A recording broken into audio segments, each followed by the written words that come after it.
Friends, இன்றைக்கி ஈஸியான lunch box recipe jeera rice எப்படி செய்கிறதுன்னு பார்க்கலாம். இதில் நான் இந்த டம்ளரில் 1.25 டம்ளருக்கு நான் என்ன எடுத்திருக்கேன்னா பாஸ்மதி ரைஸ் எடுத்திருக்கேன். இந்த பாஸ்மதி ரைஸை தண்ணி ஊற்றி ஒரு 1/2 மணி நேரம் ஊற வச்சுக்கலாம். இது பாஸ்மதி ரைஸில் தான் செய்யணும்னு அவசியம் இல்லை. நம்ம வீட்டில் இருக்கிற பொன்னி அரிசியிலே செய்யலாம், நல்லா டேஸ்ட்டாக இருக்கும். ஸோ இப்போ இது ஊற வச்சுக்கலாம். 1/2 மணி நேரம் ஊற வச்சு 3 தடவை கழுவி எடுத்திருக்கேன். இப்போ ஜீரா ரைஸ் செய்கிறதுக்கு என்னென்ன தேவை இருக்குதுன்னு பார்க்கலாம். சீரகம் வந்து இந்த ஸ்பூனில் ஒரு ஸ்பூன் எடுத்திருக்கேன். அடுத்து பார்த்திங்கன்னா முந்திரி பருப்பு, 3 பச்சை மிளகாய், பட்டை, கொத்தமல்லி, அவ்வளோதான். இதுக்கு வேறு எதுவுமே சேர்க்க மாட்டோம். பச்சை மிளகாய் வந்து நீங்கள் காரம் அதிகமாக சாப்பிட்றவங்கன்னா கீரி போட்டுக்கலாம். நம்ம குழந்தைங்க சாப்பிட்றதுனால நான் என்ன பண்ணியிருக்கேன்னா கீராமல் அப்படியே முழுசாக போட்டிருக்கேன், எஸ்எஸ் மட்டும் இறங்குறதுக்கு. இப்போ அடுப்பத்தை வச்சு குக்கர் வச்சுக்கலாம். குக்கர் காஞ்சதும் எண்ணெய், நெய் ரெண்டையுமே சேர்த்துக்கலாம். இப்போ சட்டி வந்து காஞ்சிருச்சு. இப்போ இது நம்ம வேறு எதுவும் சேர்க்காதனால நெய்யும் எண்ணெயும் கொஞ்சம் அதிகமாக சேர்த்துக்கிறோம். 3 ஸ்பூன் நெய் விட்டுக்கலாம். கொஞ்சோண்டு எண்ணெய் சேர்த்துக்கலாம். இப்போ எண்ணெய் காஞ்சதும் நம்ம சீரகத்தை சேர்த்துக்கலாம். காஞ்சிருச்சு. ஃபஸ்ட்டு பட்டையை போட்டுட்டு அதுக்கப்புறம் எடுத்து வச்சுருக்க சீரகத்தை சேர்த்துக்கலாம். நம்ம சிம்மில் வச்சே வேலை செய்யணும், இல்லைன்னா சீரகம் வந்து கரிஞ்சிடும். ஸோ அது ஆகாமல் சீரகம் பொரிஞ்சனையும்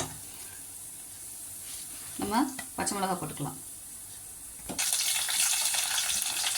அதோட முந்திரியை சேர்த்துக்கலாம். இப்போ எல்லாம் வறுத்து விட்டுக்கலாம். முந்திரி நல்லா லேசாக வணங்கினதும், பாதி வணங்கி இருக்கும் பொன்னிறமாக வணங்கினதும் நம்ம எடுத்து வச்சுருக்க அரிசியை இதுலேயே சேர்த்துடலாம்.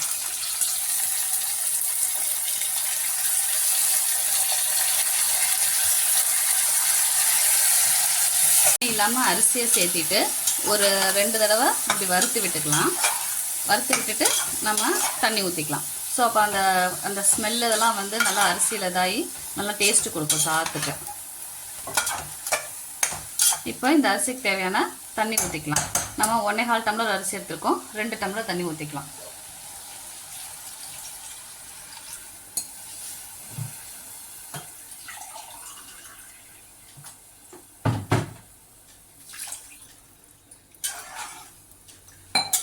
இதுக்கு தேவையான உப்பு போட்டுக்கலாம்.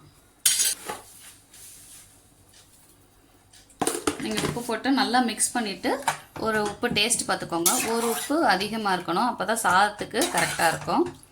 நல்லா மிக்ஸ் பண்ணி விட்டுறலாம்.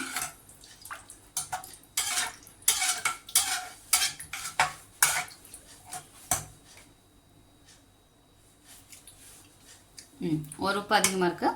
இப்போ இதை நம்ம கட் பண்ணி வச்சுருக்க கொத்தமல்லியை போட்டு குக்கரை மூடி விசில் விட்டுறலாம்.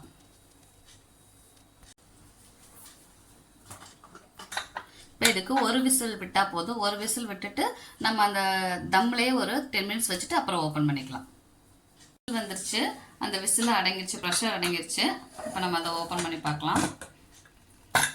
பார்த்திங்கன்னா நல்லா சாதம் வெந்து வந்திருக்கு. இப்போ இதை நம்ம சைட்லேருந்து இப்படி எடுத்து விட்டுக்கலாம். அரிசி உடையாமல் இப்படி எடுத்து விட்டுக்கலாம். நல்லா வாசம், சீரக வாசமும் நெய் வாசமும் கலந்து வாசம் சூப்பராக இருக்குது.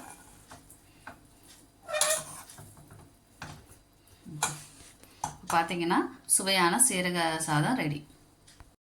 உங்களுக்கு இந்த வீடியோ பிடிச்சிருந்தா மறக்காமல் சப்ஸ்கிரைப் பண்ணுங்கள், லைக் பண்ணுங்கள், ஷேர் பண்ணுங்கள். தேங்க்யூ.